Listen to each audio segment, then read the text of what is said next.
बनारस के रीवा घाट की गलियों के चौल में एक छोटी सी भाड़े वाली कोठी में प्रेमा नाम की विवाहित लड़की रहती थी, जो विवाहित होकर भी अकेले ही जीवन यापन करती थी। उसका 2 साल का बेटा आदित्य उसके साथ रहता था। रात के करीब 1 बज रहे थे। प्रेमा को प्यास लग रही थी। प्रेमा अपने बिस्तर पर अपने बेटे आदित्य को सोया हुआ देखकर किचन की तरफ पानी पीने के लिए जाने लगती है। प्रेमा जैसे ही पानी पीती है, अभी एक घूंटी प्रेमा के गले से पानी उतरा था, तभी प्रेमा के घर के दरवाजे पर खटपट की आवाज़ दस्तक देती है। प्रेमा मन ही मन सोचती है, इतनी रात को कौन हो सकता है, छोड़ो, गलती से किसी ने बचा दिया होगा। प्रेमा पानी पीकर अपने कमरे में जाने लगती है, तभी फिर से दरवाजे पर खटपट की आवाज़ सुनाई देती है। प्रेमा कुछ देर रुक जाती है, यह सोचकर कि पता नहीं इतनी रात को कौन होगा, कहीं चोर लुचक की ना हो, फिर तो मुसीबत में पड़ जाऊंगी। प्रेमा यही सब सोचती रहती है, लेकिन दरवाज़ा बार बार खटकता रहता है। बहुत देर तक दरवाजे लगातार खटखटाते रहने पर प्रेमा को मन में सोचता है, कहीं शायद किसी को मेरी मदद की ज़रूरत हो, और प्रेमा अपने चेहरे में दुपट्टा ढक लेती है और दरवाज़ा खोल देती है। जैसे ही दरवाज़ा खटाक से खुलता है, वैसे ही घर में एक नौजवान हट्टा कट्टा लड़का प्रेमा के घर के अंदर घुस जाता है। प्रेमा उस लड़के पर चिल्लाती हुई, तुम कौन हो और मेरे घर में क्यों घुस आए हो? और ये क्या, तुम्हारे पैर में गोली क्यों लग गई है? किसने मार दी गोली? पुलिस ने मारी गोली? तुम चोर हो या फिर क्रिमिनल हो? प्रेमा ने इतने सारे सवाल एक ही सांस में पूछ डाले। नौजवान लड़के ने प्रेमा से बोला, अभी बस चुप करो, तुम्हारे सारे सवालों का जवाब मैं दे दूंगा। अभी जितना कहता हूँ उतना ही कर दो, प्लीज़, मुझे तुम्हारी मदद की ज़रूरत है। प्रेमा डरती हुई, हाँ हाँ बोलो, क्या करूँ? देखो, तुम्हारा जो भी नाम है, डरने की ज़रूरत नहीं है, मैं तुम्हारे साथ कुछ भी गलत नहीं करूँगा। मुझे अभी गर्म पानी की ज़रूरत है और एक धार चाकू ला दो जल्दी से, वरना मेरे पाँव में इन्फेक्शन फैल सकता है। प्रेमा उस नौजवान से कहती है, हाँ अभी लाई, तुम यहीं आराम से बैठो। प्रेमा जल्दी जल्दी किचन में जाकर गर्म पानी करती है और किचन का यूज का चाकू को गर्म करके साफ कर लेती है। गर्म पानी के पतीले को लेकर उस नौजवान लड़के के पास आ जाती है। नौजवान लड़का प्रेमा के हाथ से चाकू लेकर अपने पैर में लगी गोली को निकालने की कोशिश करने लगता है, पर दर्द ज़्यादा होने की वजह से वह कर नहीं पाता है। प्रेमा उस नौजवान को तकलीफ में देखती है तो उसका दर्द प्रेमा से देखा नहीं जाता है और प्रेमा उस लड़के से कहती है, क्या मैं मदद करूं? प्रेमा की तरह देखते हुए वो लड़का कहता है, हाँ कर दो, और सुनो, जैसा मैं बताता हूँ वैसे ही करो। चाकू के नुकीले हिस्से की तरफ से गोली लगे हुए स्थान में अंदर के आधे भाग तक ले जाओ। अगर मैं चिल्लाया तो भी तुम नहीं रुकना और एक ही झटके में गोली को पैर से बाहर निकाल देना।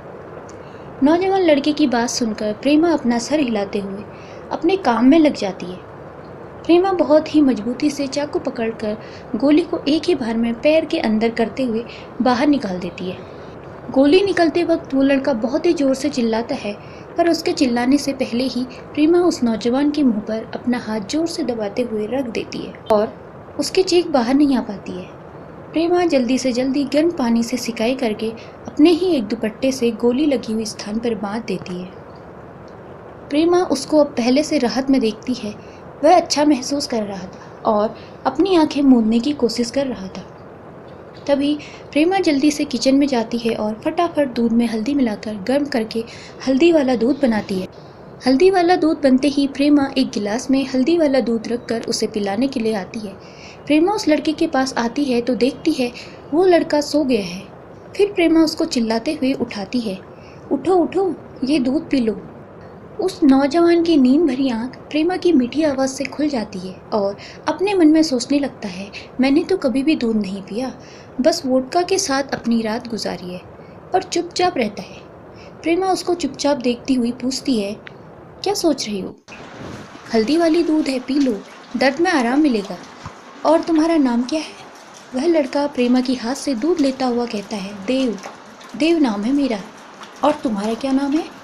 देव की बातें सुनते ही प्रेमा इधर उधर देखने लगती है और सोचने लग जाती है, बताओ या ना बताओ। प्रेमा को इधर उधर देखते हुए देव हंसकर कहने लगता है, इधर उधर नाम है तुम्हारा? नहीं देव, प्रेमा नाम है हमारा। देव दूध पीते पीते प्रेमा की तरफ देखता है और कहता है, बहुत ही प्यारा नाम है प्रेमा, वैसे तुम घर में भी अपना चेहरा छुपा कर ही रखती हो क्या? प्रेमा देव के प्रश्नों का बिना उत्तर दिए ही कहती है, तुम यहीं सो जाओ और सुबह होने से पहले ही उठा दूंगी। तुम यहाँ से चले जाना, मैं अपने कमरे में सोने जा रही हूँ। प्रेमा अपने कमरे में जाकर सो जाती है। देव भी वहीं हॉल में लेट जाता है और 1-2 घंटे आराम करके वहाँ से निकलने के लिए उठता है। तभी प्रेमा का ख्याल मन में आता है और देव सोचता है प्रेमा को उठाकर कह देता हूँ मैं अब जा रहा हूँ। देव प्रेमा के कमरे की तरफ बढ़ता हुआ जैसे ही प्रेमा के कमरे में पहुँचता है, प्रेमा पर देव की नज़र पड़ती है। देव की नज़रें बस प्रेमा को ही निहारती रहती है।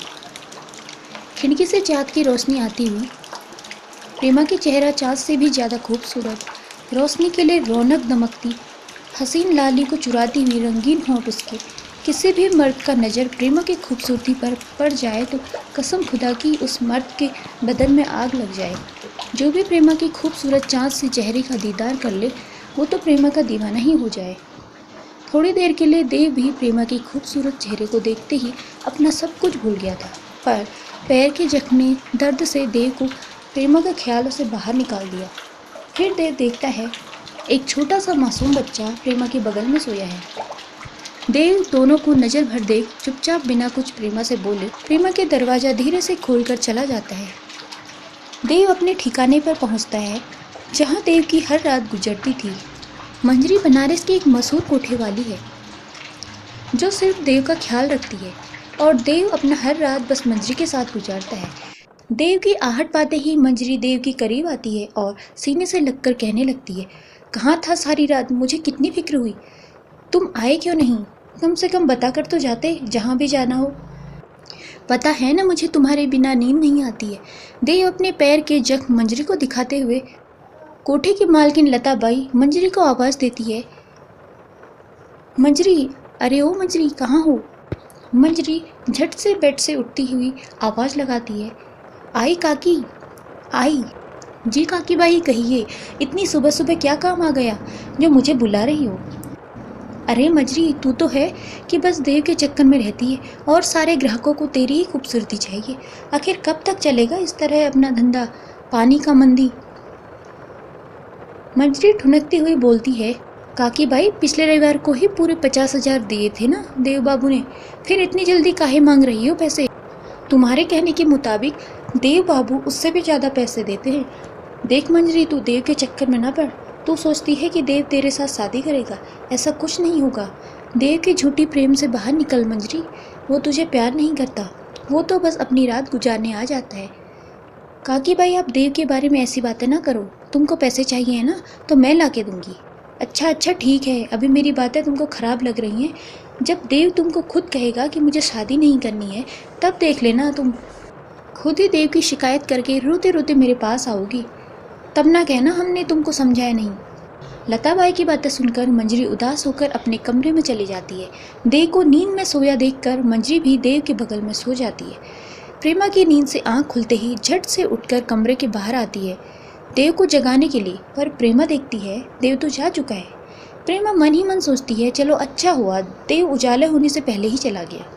प्रेमा अपने घर के कामों में लग जाती है, जल्दी जल्दी सारा काम करके अपने बेटे आदित्य, जिसको प्रेमा प्यार से आदि पुकारती है, उसको उठाती है। उठ जा मेरे प्यारे बच्चे। आदि थोड़ी ही देर बाद उठ जाता है और प्रेमा आदि का हाथ मुँह साफ कर दूध का डिब्बा उसे पीने के लिए देती है। आदि को भी भूख लगी होती है। आदि थोड़ी ही देर में दूध का भरा बोतल खाली कर देता है और वहीं बैठकर खेलने लग जाता है। प्रेमा हर रोज की तरह अपने ही हाथों से बनाए खिलौने को रीवा घाट पर बेचने के लिए अपनी दुकान की तरफ अपना चेहरा दुपट्टे से ढककर आदि को गोद में लिए चल देती है। रीवा घाट पर पहुंचते ही सभी जानने वाले प्रेमा से पूछने लगते हैं आ गई बेटी, चल अब जल्दी से दुकान खोल ले। हाँ सहनी काका आ गई और आपके लिए लड्डू भी लाई हूँ, पूरे शुद्ध देसी घी से बनाए हैं, लो काका खा लो। सच में प्रेमा बिटिया तेरे हाथों में तो जादू है, तेरे हाथों के जैसा बनाए लड्डू कोई बना ही नहीं सकता, इसलिए तो कहता हूँ तू अपना एक ढाबा खोल ले। ना सहनी काका अभी नहीं, जब आदि बड़ा हो जाएगा ना तब, अभी तो ये छोटा है, इसकी देखभाल भी तो करनी है और वैसे भी हाथों से बनाए खिलौने से घर का खर्च आराम से निकल जाता है। अच्छा ठीक है बिटिया, तू अपना काम देख और ला आदि को, तब तक मैं घुमा देता हूँ। प्रेमा अपनी गुजर बसर के लिए हर रोज़ सुबह 10 बजे आती और दोपहर में 3 बजे तक अपना खिलौने का दुकान बंद कर अपने घर पर चली जाती। आज भी प्रेमा 3 बजे तक दुकान बंद कर अपने घर पर आ गई। घर का दरवाज़ा खुलते ही प्रेमा को किसी मोबाइल पर कॉल आने का रिंग सुनाई दिया। अरे मेरे घर में किसका फ़ोन बज रहा है? प्रेमा इधर उधर देखने लगती है। तभी आदि नीचे ज़मीन पर भाव बनकर कुर्सी के नीचे से मोबाइल ले लेता है और पटक पटक कर खेलने लगता है। प्रेमा आदि से मोबाइल मांगने लगती है, पर आदि जितना ही मोबाइल का रिंग बजता है उतना ही ज़्यादा पटकने लगता है और मोबाइल टूट जाता है। मोबाइल के टूटने से रिंग नहीं बजती है और आदि जोर जोर से रोने लगता है। प्रेमा आदि को चुप कराने लगती है और मन ही मन सोचती है, शायद ये मोबाइल देव का है। अगर वो मोबाइल लेने आया तो मैं क्या बोलूँगी? प्रेमा मन ही मन चिंतित होने लगती है। अगर मैंने अच्छे से देखकर मोबाइल पहले ही हटा ली होती तो आदि के हाथों से ना टूटती। देव देर तक सोता रहता है। तभी मंजरी देव को आवाज़ देकर उठाने लगती है। देव उठते ही अपना मोबाइल फ़ोन पॉकेट में देखता है। नहीं मिलने पर मंजरी के कमरों में ढूंढने लगता है, पर कमरे में भी नहीं मिलता है। देव मंजरी को आवाज़ लगाता है, मंजरी मंजरी, तुमने मेरा मोबाइल देखा? नहीं नहीं तो मैं तुम्हारा मोबाइल फ़ोन क्यों लूँ? तुमने ही तो कहा है कि मेरा मोबाइल फ़ोन गलती से भी मत छूना, तो मैं भला कैसे जानूँ कि तुम्हारा फ़ोन कहाँ है? अच्छा अच्छा ठीक है, कोई बात नहीं। देव मन ही मन सोचने लगता है, शायद मेरा मोबाइल फ़ोन प्रेमा के घर पर छूट गया हो। अब तो रात होने का इंतज़ार करना होगा प्रेमा के घर पर जाने के लिए। मंजरी देव को हिलाती हुई, देव कहाँ खो गए हो? मैं तुम्हारे लिए खाना लगा दूँ? नहीं मंजरी, उसकी कोई ज़रूरत नहीं, मुझे अभी जाना होगा, मैं बाहर ही खाना खा लूँगा। अब जाता हूँ और रात को आऊँगा। हाँ देव, मैं इंतज़ार करूँगी रात होने का। रात के करीब 10 बज रहे थे। प्रेमा अपने घर का दरवाज़ा बंद करके आदि को सुलाने लग जाती है। थोड़ी ही देर बाद आदि सो जाता है। प्रेमा की आंख भी लग जाती है। रात के 11 बज रहे थे। तभी देव प्रेमा के घर आकर दरवाजे को धीरे से बजाने लगता है। प्रेमा की नींद खुल जाती है। प्रेमा आदि को सोया हुआ देखकर दरवाजे के पास जाती है और धीरे आवाज़ में पूछती है, कौन है? मैं देव, कल रात आया था तुम्हारे घर। मेरे पैर में गोली लगी थी और तुमने मेरी मदद की थी। प्रेमा दरवाज़ा खोलते हुए पूछती है, अब क्यों आए हो? पहले अंदर तो आने दीजिए प्रेमा जी, फिर बताता हूँ। प्रेमा देव को अपने घर में अंदर आने देती है। मेरा मोबाइल फ़ोन छूट गया था, वही लेने आया हूँ। प्रेमा घबराई सी आवाज़ में, मुझे माफ़ करें। अरे प्रेमा जी, माफ़ी क्यों? नहीं, वो आपका मोबाइल फ़ोन मेरे बेटे ने खेलते वक्त तोड़ दिया था। मैं कल ही नया मोबाइल फ़ोन खरीद कर आपको दे दूँगी। नहीं नहीं प्रेमा जी, इसकी कोई ज़रूरत नहीं है, मैं खुद ही नया मोबाइल ले लूँगा, बस उस मोबाइल का सिम दे दीजिए। जी ज़रूर, अभी लाती हूँ। प्रेमा देव को मोबाइल का सिम देते हुए पूछती है, अब आपका पैर का जख्म कैसा है? देव मुस्कुराते हुए, जी अब पहले से ठीक है। और आप घर में अकेली ही रहती हैं? आपके हस्बैंड आपके साथ नहीं रहते हैं? हाँ, मैं अकेले ही रहती हूँ और मेरे हस्बैंड मेरे साथ नहीं रहते हैं। क्यों? वो आपके साथ क्यों नहीं रहते हैं? और आप अपने खूबसूरत चेहरे को ढक कर क्यों रखती हैं? आपको कैसे पता मेरा चेहरा खूबसूरत है? वो कल रात जब आपको बताने आया था कि अब मैं जा रहा हूँ, तो आपके चेहरे पर खिड़की से चाँद की रोशनी पड़ रही थी। उस रोशनी में आपका चेहरा बहुत ही खूबसूरत लग रहा था। मुझे माफ़ कीजिए, मैं बगैर आपकी इजाज़त के आपको देख रहा था। अगर बुरा न मानो तो आप अपने चेहरे पर से दुपट्टा हटा सकती हैं और खुली हवा में खुलकर सांस ले सकती हैं। क्या करूं देव बाबू, मेरा भी मन रहता है बिना चेहरे ढककर ज़िंदगी गुजारूं, पर प्रेमा एक अनकही ज़िंदगी बन गई। ऐसी ज़िंदगी जिसमें अपनों के साथ बनाए रिश्तों की पहचान ही मिट गई। साथ रह गया तो बस वो मनहूस काली रात। मेरा खूबसूरत चेहरा ही मेरे सारे अरमानों का दुश्मन बन गई है। देव प्रेमा की तरफ देखते हुए कहता है, जी मैं समझा नहीं, आप क्या कहना चाहती हैं? प्रेमा मायूस होकर देव बाबू से बोलती है, अच्छा है देव बाबू, समझने की कोशिश भी ना करें। वैसे भी पुराने जख्मों की यादों को ताज़ा नहीं करना चाहती। अब मैं खुश हूँ अपने आदि के साथ। प्रेमा के मायूस चेहरे को देखकर देव बाबू को रहा नहीं गया। ऐसा लगा जैसे उनके साथ ही ये सभी कुछ हुआ हो, पर उनको उस बात की खबर भी नहीं।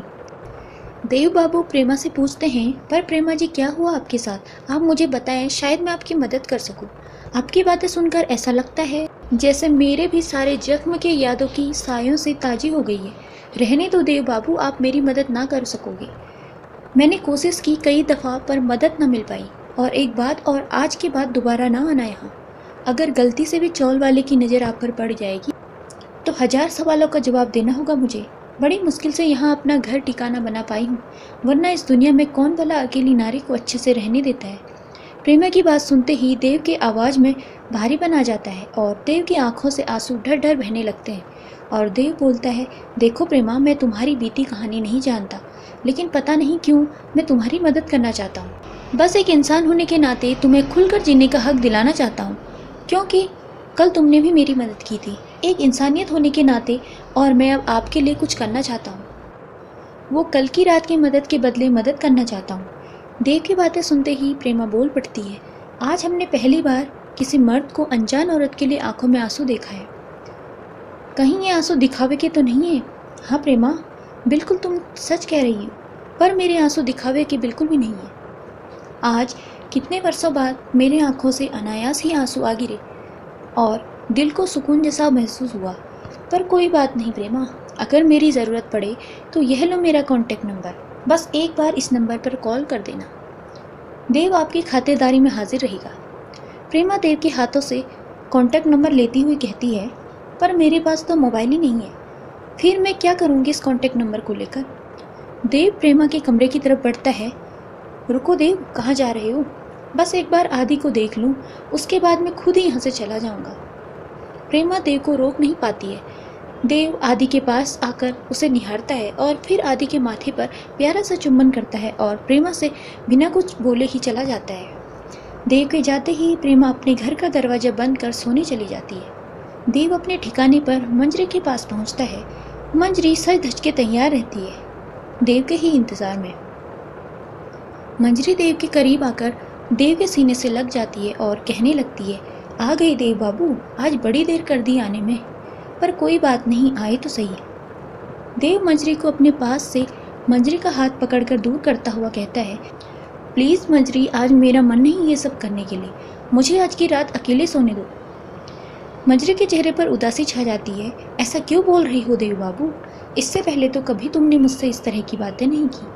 अगर आपका मन नहीं है तो मैं मोड बना देती हूँ।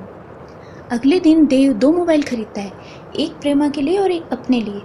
देव प्रेमा के खूबसूरत चेहरे को याद करने लगता है और मन ही मन सोचता है, चाँद से भी खूबसूरत चेहरे के दीदार के लिए अब तो रात होने का इंतज़ार करना होगा। रात के करीब 10 बज रहे थे। प्रेमा आदि को अपने कमरे में साथ लिए लोरी गाकर सुला रही थी।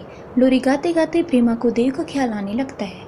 प्रेमा अपने ख्यालों से देव को दूर करना चाहती है, पर प्रेमा अपने ख्यालों से देव को नहीं निकाल पाती है और बार बार प्रेमा देव के बारे में सोचने लगती है।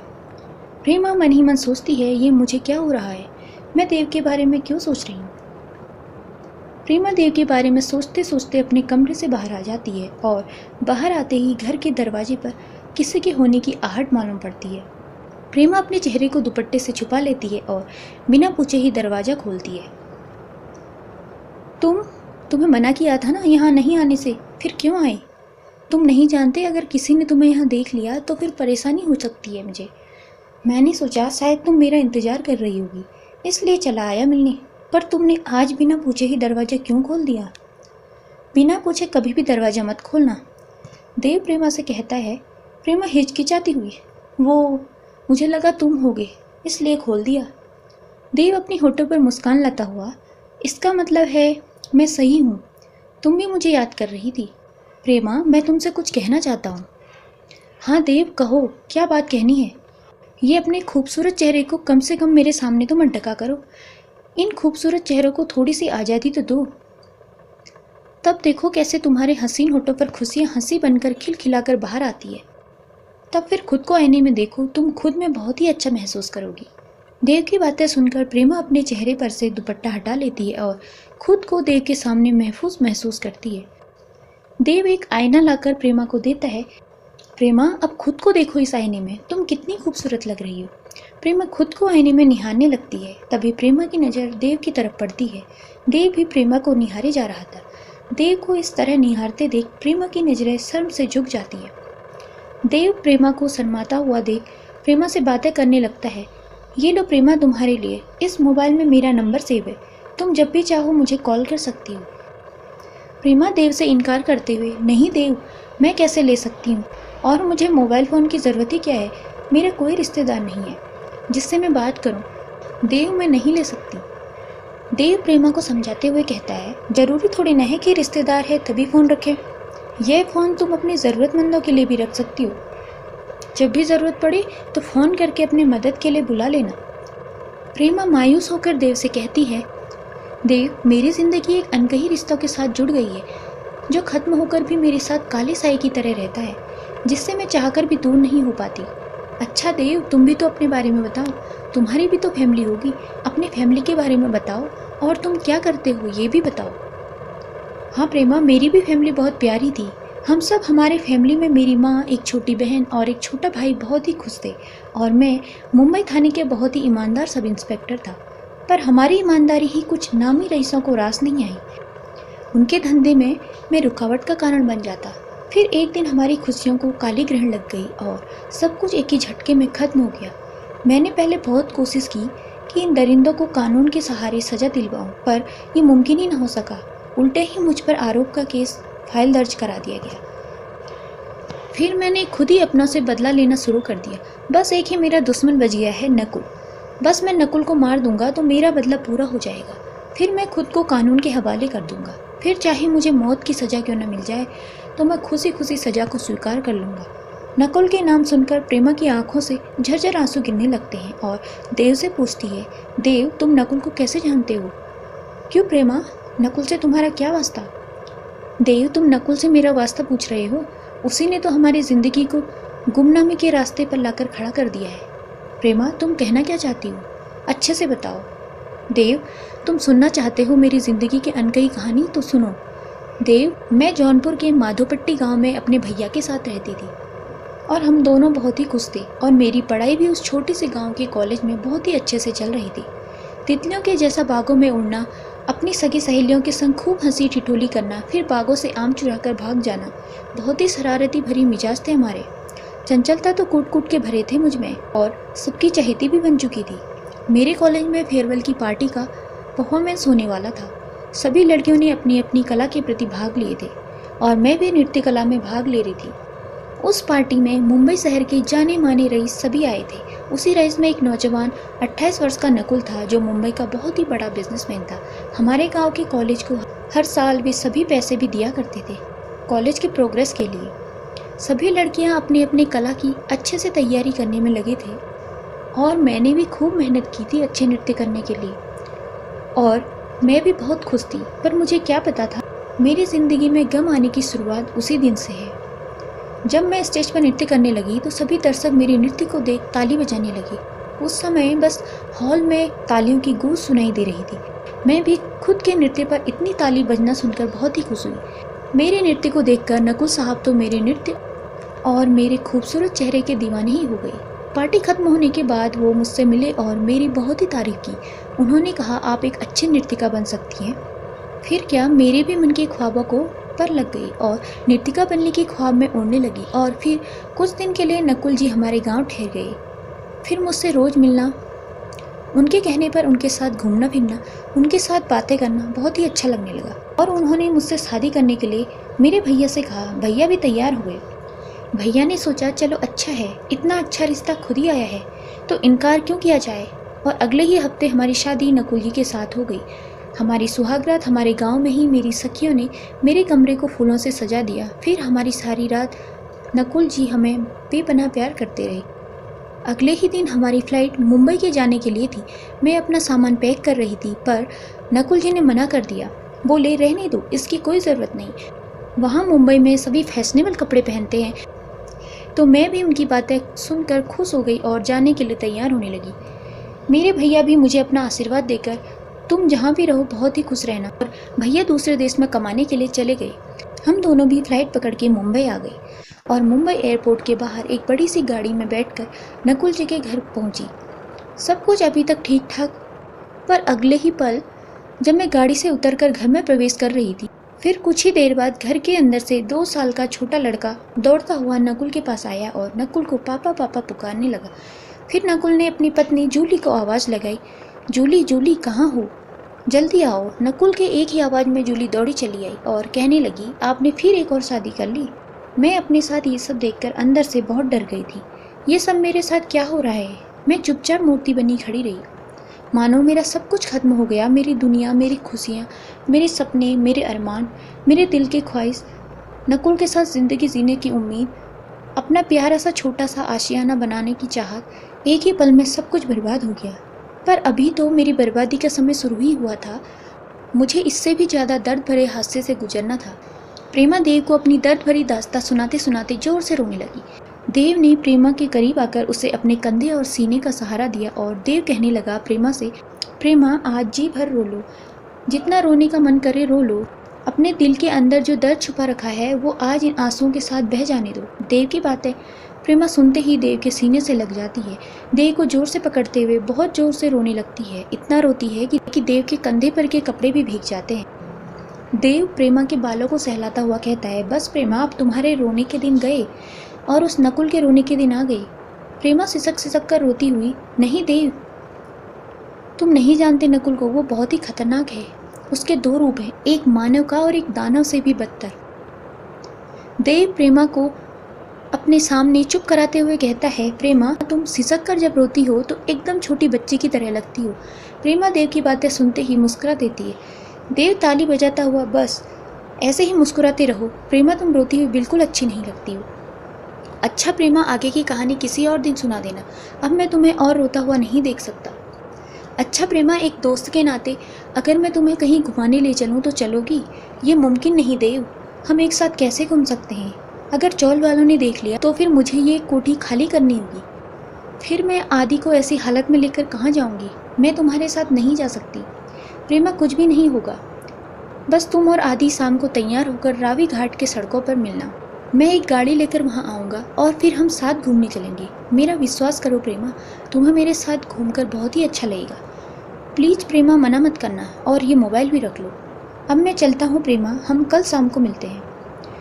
देव अपने ठिकाने लताबाई के कोठे पर पहुँचता है। वहीं मंजरी देव के इंतजार में गुस्से से मुँह बनाकर बैठी थी। मंजरी के कमरे में देव के आते ही मंजरी देव पर गुस्सा करने लगती है। कहाँ थे अब तक? ये भी कोई आने का वक्त है क्या? समय देखा है कितने हो रहे हैं? रात के पूरे 10 बज गए हैं। समय देखा है कितने हो रहे हैं? रात के पूरे 2 बज गए हैं।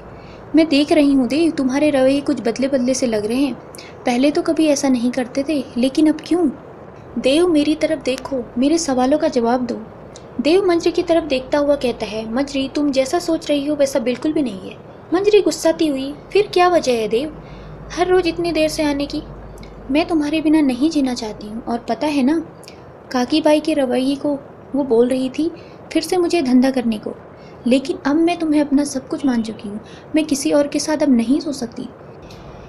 देव, जितना जल्दी हो सके मुझे यहाँ से ले चलो, तुम्हारे बिन यहाँ मेरा दम घुटता है। देव, मैं जी नहीं पाऊँगी तुम्हारे बिन। मंजरी, मैंने कहा था ना तुमसे, मुझसे कोई भी उम्मीद नहीं रखना। पर तुम तो मेरे साथ ज़िंदगी जीने के सपने देख रही हो। मेरी राह किसी और पद को जाती है मंजरी। हाँ, मैंने कहा था अगर अपने बदले का अंजाम के बाद बच पाऊँ तो अपनी ज़िंदगी तुम्हारे बाहों में ही गुजरेगी। पर मैं जिस राह पर हूँ, मौत मेरे साथ साथ चलती है, तो तुम उम्मीद ना लगाओ मंजरी। देव की बातें सुनकर मंजरी चुपचाप सो जाती है और देव भी सो जाता है।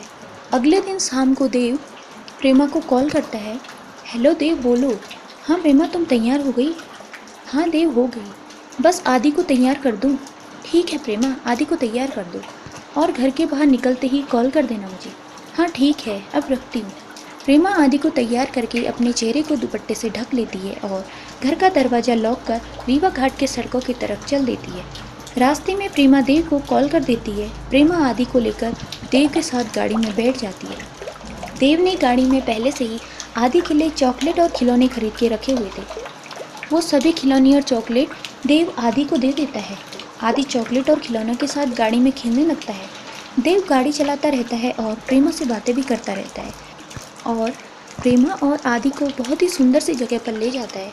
नदी के किनारे बहती धारा की कलकल मधुर आवाज़, चिड़ियों के चहचहाहट गीत, सुंदर सुंदर फूलों से सजी वहाँ का सुंदर मन लुभावन जगह। प्रेमा उस जगह को देखते ही खुश हो जाती है और अपने चेहरे को दुपट्टे से आज़ाद करके इधर उधर घूमने लग जाती है। देव, आदि और प्रेमा तीनों ही साथ में खूब खेलते हैं और मस्ती करते हैं। शाम कब रात में बदल जाती है प्रेमा को इस बात का ख्याल भी नहीं होता। बहुत दिनों बाद खुली आसमान के नीचे अपनी ज़िंदगी जी रही थी। देव प्रेमा के मुस्कुराते हुए चेहरा देखकर बहुत ही खुश हो जाता है और प्रेमा के करीब आकर कहता है, प्रेमा तुम इन खुली वादियों के साथ बहुत ही अच्छी लग रही हो, ऐसे ही मुस्कुराते रहना। हाँ देव, तुमने बिल्कुल सही कहा। आज मैं कितने दिनों बाद इस खुले आसमान नीचे ज़िंदगी जी रही हूँ। ऐसा लग रहा है जैसे मेरे पुराने दिन लौट आए हों। देव तुम्हारा बहुत बहुत शुक्रिया। अगर बुरा ना मानो तो क्या मैं तुम्हारे साथ नृत्य कर सकती हूँ? प्रेमा की बातें सुनकर देव कहता है, मुझे तो नृत्य नहीं आता पर तुम्हारा साथ दे सकता हूँ। प्रेमा देव के पास झट से आ जाती है और देव के एक हाथ पकड़कर अपने कमर पर और एक हाथ अपने कंधे पर रख देती है। देव अपने हाथों को प्रेमा के कमर और कंधे पर रखते ही उसका दिल ज़ोरों से धड़कने लगता है और मन ही मन सोचता है, चलो अच्छा है, प्रेमा ने थोड़ा ही सही पर ज़िंदगी खुलकर जीने के लिए कदम तो बढ़ाया। देव प्रेमा के नृत्य में साथ देने लगा। रात के 8 बज गए थे। आदि को तो प्रेमा दूध पिला देती है पर दोनों को जोर की भूख लगने लगती है। प्रेमा अब किसी होटल में चलें, बड़ी जोरों की भूख लग रही है। हाँ देव, मुझे भी भूख लग रही है, तो चलो किसी अच्छे से होटल में। तीनों ही एक अच्छे से होटल में जाते हैं। प्रेमा आदि को एक चेयर पर बिठा देती है, फिर दोनों खाना खा लेते हैं। देव, अब रात ज़्यादा हो चुकी है, मुझे रीवा घाट के सड़कों पर ही छोड़ देना, मैं खुद ही वहाँ से पैदल चली जाऊँगी। पर प्रेमा, रात बहुत ज़्यादा हो चुकी है, तुम्हें अकेले सड़कों पर कैसे छोड़ दूँ? तुम फिक्र ना करो देव, मैं चली जाऊँगी और घर पहुँचते ही कॉल कर दूँगी। देव प्रेमा को रीवा घाट के सड़कों पर छोड़ देता है और प्रेमा जल्दी जल्दी अपने कदमें बढ़ाते हुए आगे बढ़ने लगती है। देव वहीं रीवा घाट के सड़कों पर प्रेमा के कॉल का इंतजार करने लगता है। कुछ देर बीत जाने पर भी प्रेमा का कॉल नहीं आता है। प्रेमा का कॉल न आने पर देव घबरा सा जाता है और प्रेमा को कॉल करने लगता है, पर रिंग जाती रहती है पर प्रेमा कॉल नहीं उठा पाती है।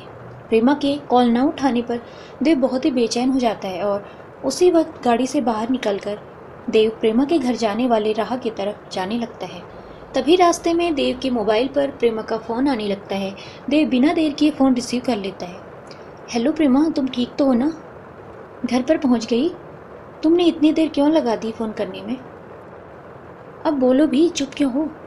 अरे देव बाबू, आपके सवालों की लड़ी खत्म हो तब ना, एक ही बार में इतने सारे सवाल कर दिए।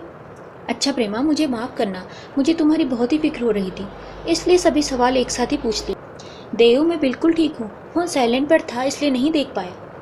अच्छा देव, रात बहुत ज़्यादा हो चुकी है, तुम भी जाओ। हाँ प्रेमा, ठीक है, तो मैं फ़ोन रखता हूँ। हर रोज़ की तरह देव लताबाई के ठिकाने पर पहुंचकर मंजरी के कमरे में पहुंचता है, पर आज मंजरी बिना देव का इंतजार किए ही सो चुकी थी। देव भी मंजरी को सोते हुए देख खुद भी सो जाता है। अगले दिन रात को देव मंजरी के पास ही रहता है। मंजरी देव को अपने पास पाकर बहुत ही ज़्यादा खुश हो जाती है। मंजरी देव के करीब आकर उसके बदन में शिरकत करने लगती है और देव के होठों को चुम्बन करने लगती है। देव मंजरी को अपने से दूर करते हुए, मंजरी प्लीज़, मेरा मूड नहीं है ये सब करने का। क्यों देव, तुम ऐसे कैसे बदल सकते हो? या फिर तुम्हारी ज़िंदगी में कोई और आ चुकी है? मुझे बताओ देव, मैं तड़प रही हूँ तुम्हारे बाहों का साथ पाने के लिए। मंजरी, तुम जैसा सोच रही हो वैसा कुछ भी नहीं है।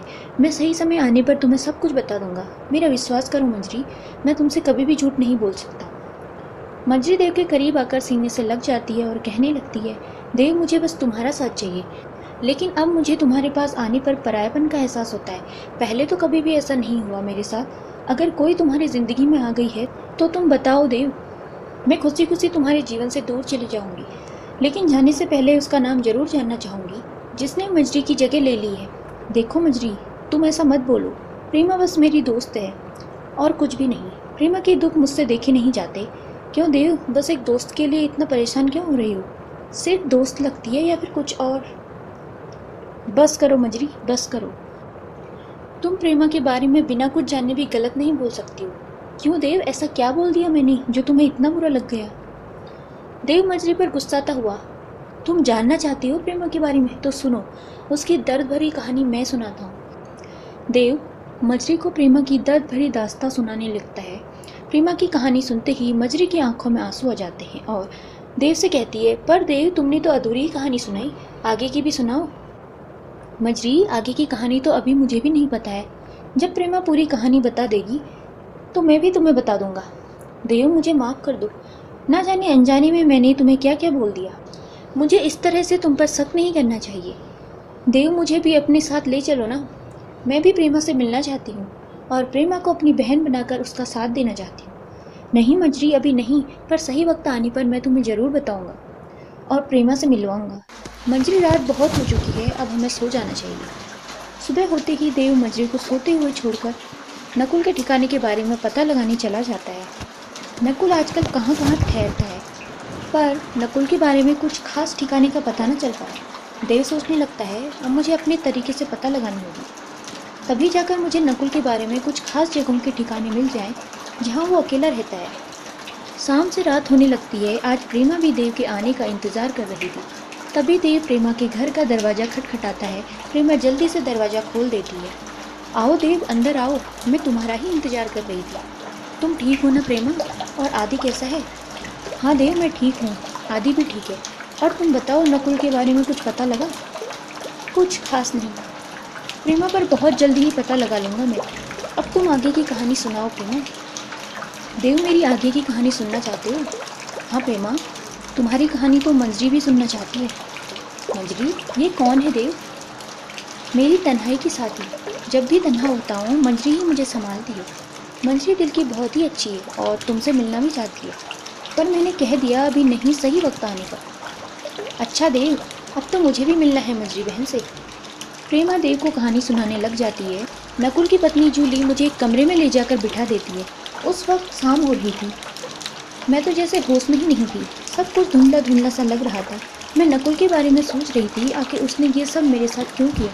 मैं सोचते सोचते कब सो गई मुझे पता ही नहीं चला। रात के करीब 10 बज रहे थे। मेरी आंखें जब नींद से खुली तो मैं किसी और की बाहों में सोई पड़ी थी, वो भी आधे अधूरे कपड़े में। सोचने लगी, मैं जब सुबह लेट से उठी तो खुद को उसी हालत में निवस्त्र पाई। तभी कमरे में नकुल आया और कहने लगा, ये रोना धोना बंद करो और खुशी खुशी अपने साथ जो भी हो रहा है उसे स्वीकार करो और ऐश की ज़िंदगी जियो मेरे पैसों के साथ, और खुद को साथ संवार के रखो। ऐसी हालत में तुम अच्छी नहीं लगती। अपना कपड़ा पहन लो। और नकुल मुझे कमरे में ही बाहर से लॉक करके चला गया। मैं चुपचाप बस रोती गई और कपड़े पहनकर बैठ गई। थोड़ी देर बाद ही नकुल की पत्नी जूली आई, मेरे लिए नए कपड़े और ब्रेकफास्ट लेकर। जूली मुझे देखकर रोने लगी।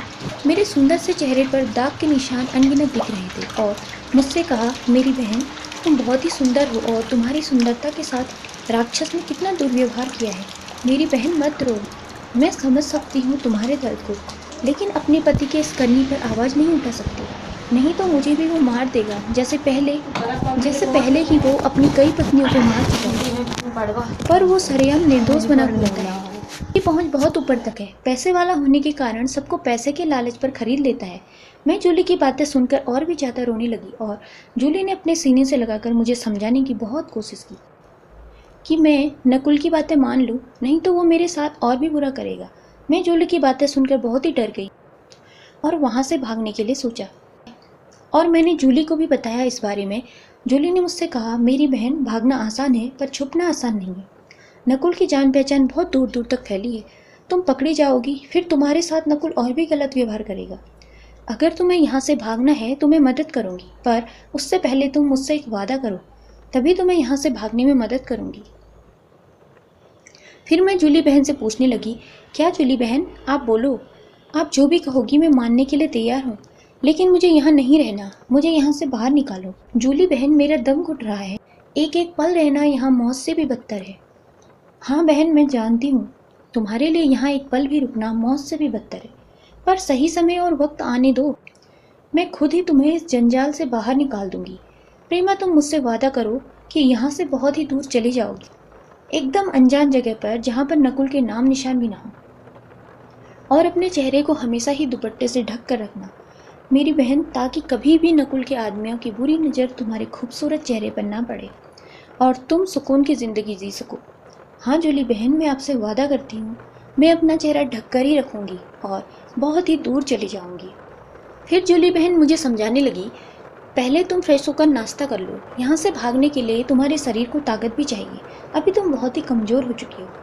इन सभी बातों को समझाते हुए जूली बहन ने मुझसे कहा, अच्छा बहन, मैं अब चलती हूँ, अगर ज़्यादा देर यहाँ तुम्हारे पास ठहरी तो नकुल को मुझ पर शक हो जाएगा, फिर मेरा तुमसे मिलना भी मुश्किल हो जाएगा। और जूली बहन मेरे कमरे से बाहर चली गई। जूली बहन की बात मानकर मैं फ्रेश होकर नाश्ता करके और अपने कमरे में चुपचाप बैठी रही।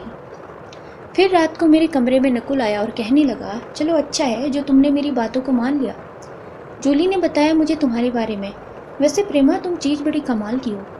पता है, तुम्हारी वजह से 50 करोड़ का डील मुझे मिल गया। सिर्फ तुम्हारी वजह से। वो कल जो सेठ आया था ना, उसी ने कॉन्ट्रैक्ट डील मुझे दिया और वो आज की रात फिर तुम्हारे साथ गुजारना चाहता है। तो आज तुम तैयार रहना, उस सेठ को शिकायत का मौका मत देना। मैंने नकुल की बातों का जवाब नहीं दिया और वो थोड़ी देर के बाद कमरे से चला गया। जूली बहन मेरे लिए रात का खाना लाई और एक नशे की गोली भी ला कर दी और कहने लगी, तुम सेठ के साथ बहुत ही अच्छे से पेश आना और मौका देखते ही ये नशे की गोली सेठ की शराब में मिलाकर पिला देना। वो पूरी रात के लिए बेहोश हो जाएगा, फिर तुम निकल कर भाग जाना। मैंने जूली बहन से पूछा, पर कैसे बहन, आपके घर के दरवाजे तो लॉक होंगे। तो जूली बहन कहने लगी, उसकी फिक्र तुम ना करो, मैं थोड़ी देर बाद तुम्हें लॉक की दूसरी चाबी और कुछ पैसे दूंगी, बस तुम मौका देखते ही भाग जाना। पर जूली बहन, अगर नकुल जी जान जाएंगे कि आपने मेरी मदद की तो वो आपके साथ भी बुरा करेंगे। जूली बहन ने मुझे गले से लगाकर कहा, मेरी फिक्र ना कर बहन, मैं सब संभाल लूँगी और मार भी सह लूँगी, लेकिन गम में भी खुशी होगी मुझे कि मैंने तुम्हारी मदद की। फिर जूली बहन मेरे कमरे से चली गई। कुछ देर बाद कुछ पैसों की बंडल और नशे की गोली लाकर जूली बहन ने मुझे दिया और संभाल कर रखने को कहा। मैंने अच्छे से उनके दिए हुए पैसे को संभाल कर रख लिया। फिर थोड़ी ही देर बाद सेठ भी आया और उसकी बातें मैं मानती गई और सही मौका देखकर सेठ को नशे की गोली शराब में मिलाकर दी। सेठ आधे घंटे बाद ही पूरा का पूरा नशे में जा चुका था। मैंने पैसे को अच्छे से रख लिया और चाबी लेकर कमरे से बाहर आई और नकुल के घर के दरवाजे के लॉक को खोलकर वहाँ से बाहर निकली और अपने चेहरे को उसी वक्त दुपट्टे से बांध चली आई यहाँ बनारस में। उस वक्त यहाँ किसी ने भी मुझे अपने घर में रखना नहीं चाहा। फिर मैंने अपनी झूठी कहानी बताई कि मेरा पति जेल में है और मेरा उनके सिवा कोई भी नहीं है। एक काकी ने हमें ये कोठी दी और कुछ महीने बाद ही मुझे पता चला कि मैं पेट से हूँ। फिर 9 महीने पर आदि का जन्म हुआ और मेरी दुनिया में एक छोटी सी खुशी की किरण आई और आदि के जन्म के बाद उन गमों को भुलाने लगी और एक नई जिंदगी शुरू करने लगी। लेकिन मैं अभी भी बाहर अपना चेहरा ढक कर ही जाती हूँ ताकि फिर से मुझे किसी दूसरे नकुल के सामना ना करना पड़े और मेरी जिंदगी प्रेमा एक अनकही जिंदगी शुरू होने लगी। देव, यहाँ बनारस में तुम्हारे सिवा और किसी ने भी मेरा चेहरा नहीं देखा है। प्रेमा अपनी कहानी को कहकर उदास सी हो जाती है, पर देव की आंखों से झरझर आंसू बह जाते हैं। देव अपने आंसू पोंछते हुए कहता है, प्रेमा अब और नहीं, तुम ऐसे छुप छुप कर नहीं जियोगी, तुम्हारी भी पहचान होगी, अपना वजूद होगा। मैं तुम्हारे इस अनकही ज़िंदगी के फैसले को हमेशा के लिए ख़त्म कर दूंगा। प्रेमा, मुझे अभी के अभी जाना होगा और मुझे ज़रूरत पड़ी तो कॉल कर लूँगा। तुम्हें भी ज़रूरत पड़ी तो मुझे कॉल कर लेना। पर देव, इतनी जल्दी मैं कहाँ जा रही हूँ? मंजरी के पास प्रेमा, अब मंजरी ही हमारी मदद कर सकती है। मंजरी? पर मंजरी बहन कैसे कर सकती है? अच्छा प्रेमा, काम बन जाए पर सब कुछ बता दूंगा। देव प्रेमा के घर से चल देता है और मंजरी के पास पहुंचता है और मंजरी को प्रेमा की पूरी कहानी सुना देता है। देव मंजरी से मदद मांगता है, मंजरी भी मदद के लिए तैयार हो जाती है। मंजरी देव से पूछती है, पर देव मैं कैसे मदद कर सकती हूँ? अरे मंजरी, तुम्हारे सिवा इससे अच्छा कोई भी रोल नहीं कर सकता। देव, तुम क्या कहने की कोशिश कर रहे हो? मैं समझी नहीं। अच्छे से समझाओ ना। देखो मंजरी, अब तुम्हें नकुल के साथ झूठे प्यार के नाटक करना है। तुम नकुल को अपने प्यार की जाल में फंसाने की कोशिश करो, उसके बाद मैं सब संभाल लूँगा। पर देव, मैं मंजरी हूँ, कोठे वाली हूँ, शायद कहीं मुझे नकुल पहचान न ले। सब बना बनाया खेल बिगड़ जाएगा। मंजरी, तुम मेकअप से अपने चेहरे का लुक कुछ चेंज कर लो ना। और वैसे भी नकुल कोई दूध का दूल्हा नहीं है जो तुम्हें फंसाने में ना फंसे। बस उसके साथ ऐसा करो कि वो तुम्हारा दीवाना हो जाए तुम्हें पाने के लिए, और इस तरह तुम जहाँ भी बुलाओगी नकुल तुम्हारे बताए हर जगह पर आ जाएगा। ठीक है देव, मैं पूरी कोशिश करूँगी नकुल को अपने झूठे प्यार में फंसाने की। अच्छा, तो कल सुबह होते ही मुंबई के लिए हम दोनों निकल जाएंगे, तो पैकिंग कर लो। मंजरी देव से पूछती है, और प्रेमा को यहीं छोड़कर चलोगे? हाँ मंजरी, प्रेमा अभी यहीं रहेगी, सही वक्त आने पर हम प्रेमा को भी मुंबई बुला लेंगे। देव और मंजरी दोनों ही अगली सुबह मुंबई के लिए निकल जाते हैं और रास्ते में देव प्रेमा को कॉल करके सब कुछ बता देता है। एक एक प्लानिंग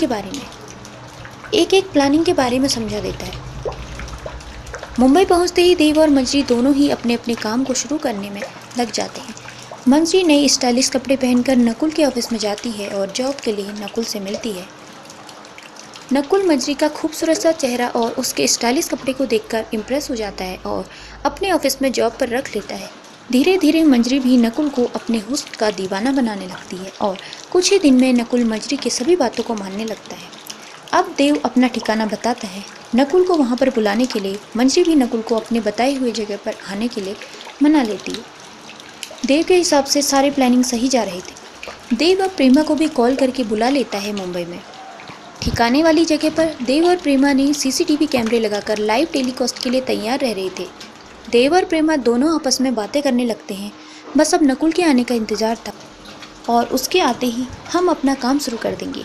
इस तरह देव और प्रेमा नकुल और मंजरी के आने का इंतज़ार करने लगते हैं, पर मंजरी नकुल को लेकर नहीं आती है।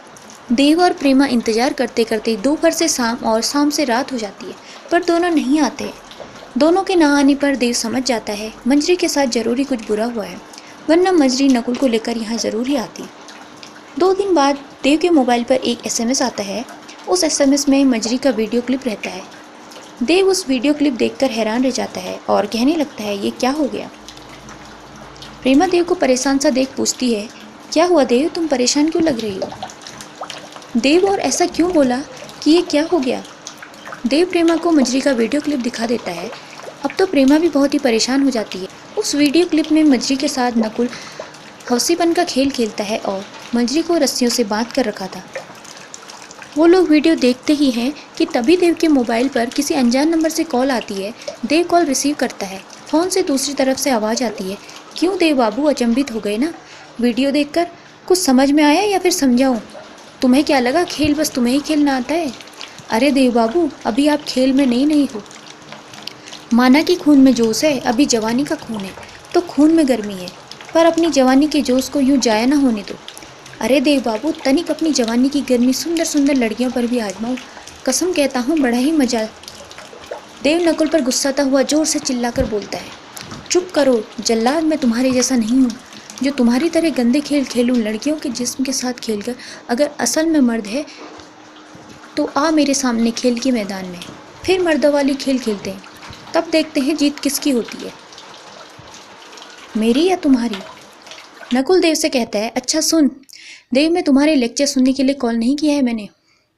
मुझे पता चल गया है कि प्रेमा तुम्हारे पास ही है, तो अगर तुझे मंजरी सही सलामत चाहिए तो प्रेमा को मुझे सौंप दे। मैं आधे घंटे में कॉल करके एड्रेस बताता और अब कॉल रखता हूँ।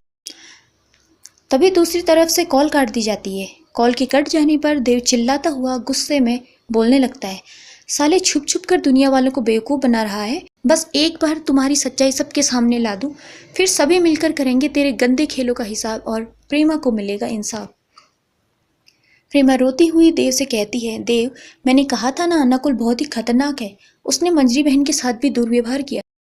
भला मंजरी बहन ने नकुल का क्या बिगाड़ा था जो मंजरी बहन को ऐसी सजा मिली, और इसकी जिम्मेदार सिर्फ मैं हूँ। देव प्रेमा को समझाते हुए प्रेमा इधर देखो मेरी तरफ, मंजरी के साथ जो कुछ हुआ उसकी हालत की जिम्मेदार तुम नहीं हो प्रेमा। प्लीज़ प्रेमा, तुम खुद को संभालो और खुद को हिम्मत से बांध कर रखो, जीत हमारी ही होगी। मंजरी का दिया हुआ साथ यूं ही बेकार नहीं जाएगा। देव तो प्रेमा को सांत्वना दे रहा था, पर देव को खुद भी समझ नहीं आ रहा था कि अब वो क्या करे, और मन ही मन भगवान को याद करने लगता है हे प्रभु, अब आप ही मुझे रास्ता दिखाएं ताकि दुष्ट नकुल का संहार हो सके। थोड़ी ही देर के बाद देव के मोबाइल पर फिर से अनजान नंबर से कॉल आती है और देव अपने मन के ख्यालों से बाहर आता है। तब तक कॉल कट जाती है। फिर से अनजान नंबर देखकर देव को लगता है कि नकुल ने ही कॉल किया होगा। कॉल फिर से आने लगती है। अब की बार देव कॉल उठा लेता है। दूसरी तरफ से आवाज़ आती है हेलो, आप देव बोल रहे हो? मैं जूली, नकुल की पत्नी बोल रही हूँ और आपकी मदद करने के लिए फ़ोन किया है। मंजरी मेरे ही साथ है, लो बातें करो देव। हेलो मंजरी, तुम ठीक तो हो ना? मंजरी रोती हुई कुछ ठीक नहीं है देव, तुम जल्दी से यहाँ आ जाओ प्लीज़। नकुल बहुत ही गंदा इंसान है, वो तो जूली बहन ने मुझे बचा लिया। नकुल ने मुझे तहखाने में छुपा रखा था। शुक्र मानो भगवान का कि जूली बहन ने नकुल को तहखाने से निकलते देख लिया। तो जूली बहन को नकुल पर शक हुआ और तहखाने में आकर देखती है तो मैं मिली। फिर मैंने प्रेमा की पूरी कहानी जूली बहन को बता दी और फिर जूली बहन हमारी मदद के लिए तैयार हो गई। हाँ मंजरी, तुम फिक्र ना करो, मैं आता हूँ अभी के अभी, और तुम्हें कुछ नहीं होगा मंजरी। मंजरी, तुम जूली बहन को फ़ोन दो। हाँ देव बोलो। जूली बहन, मैं अभी आता हूँ, तब तक आप अपना और मजरी का ख्याल रखो। हाँ देव, मैं आपको एड्रेस भेजती हूँ। हम दोनों कहीं और ही छुपे हुए हैं। देव, अब मैं फ़ोन रखती हूँ। देव प्रेमा से कहता है, प्रेमा मुझे अभी के अभी निकलना होगा मजरी को बचाने के लिए। प्रेमा देव से कहती है, देव मुझे भी ले चलो अपने साथ। नहीं प्रेमा, तुम यहीं रहो, वहाँ खतरा हो सकता है। अगर फिर से नकुल मजरी के पास आ गया और आदि को कौन संभालेगा? आदि के पास भी तो कोई ना कोई होना चाहिए ना देखभाल के लिए, तो तुम आदि के पास ही रहो।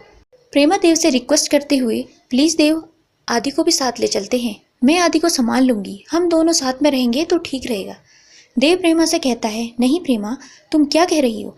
आदि एक छोटा बच्चा है, इन सब से दूर रखो आदि को। अगर आदि को कुछ हो जाएगा तो मैं खुद को कभी भी माफ़ नहीं कर पाऊंगा। प्रेमा, वक्त कम है, मुझे अब निकलना होगा और तुम अच्छे से रहना और आदि का भी ख्याल रखना। मैं चलता हूँ। देव के जाने पर प्रेमा भी जल्दी जल्दी अपनी पीठ पर आदि को अपने दुपट्टे से बांध लेती है और चुपके से देव के पीछे पीछे आने लगती है। देव जूली बहन के बताए एड्रेस पर पहुंच जाता है और देव जूली बहन को आवाज़ लगाने लगता है, जूली बहन आप कहाँ हो? मैं देव, आ गया, आप कहाँ हो? जूली बहन सामने आओ ना। देव जैसे ही बोलता है, मैं आ गया, तभी जोर जोर से ताली बजने लगती है। तर तरा के तर तर तर तर तालियों की आवाज़ सुनकर देव की नज़रें ऊपर की तरफ जाती हैं और देव ऊपर की तरफ देखने लगता है। देव अचकचा कर कहता है, तू? हाँ मैं, क्यों? मुझे देखकर खुशी नहीं हुई? अरे मैं भी कितना मूर्ख। नकुल देव पर हंसता हुआ, हा हा हा, तू तो मजरी को लेने आया था ना, पर पाया मुझे। वैसे मजरी भी बड़ी कमाल की चीज़ है। देव नकुल पर गुस्साते हुए, साले कमीने, चुप कर, अपनी गंदी जुबान से मजरी का नाम ना ले। देव और नकुल के बीच बहस शुरू हो जाती है और इसी बीच प्रेमा चुपके से आकर दोनों की बातों में उलझे हुए वक्त का फायदा उठाते हुए हॉल में अंदर प्रवेश कर जाती। देव नकुल से कहता है, अरे मर्द है तो नीचे आ, इस तरह हिजड़ों के जैसे ताली क्यों बजा रहा है? हिजड़े भी तब ताली बजाकर खुश होते हैं जब घर में नई खुशियों का आगमन होता है, यानी कि नई जिंदगी, वो भी किसी मर्द के जन्म लेने पर तुझ पे तो धिक्कार है, दुष्ट नर, तू नर के रूप में नरभक्षी बना है, बहसी दानव बना है। नकुल देव की बातें सुनते ही गुस्से में आकर नीचे आ जाता है और देव से लड़ने लगता है। देव और नकुल में हाथापाई होने लगती है, दोनों लड़ने में भिड़ जाते हैं। तब तक प्रेमा दबे पांव के सहारे सीढ़ियों से ऊपर चली जाती है।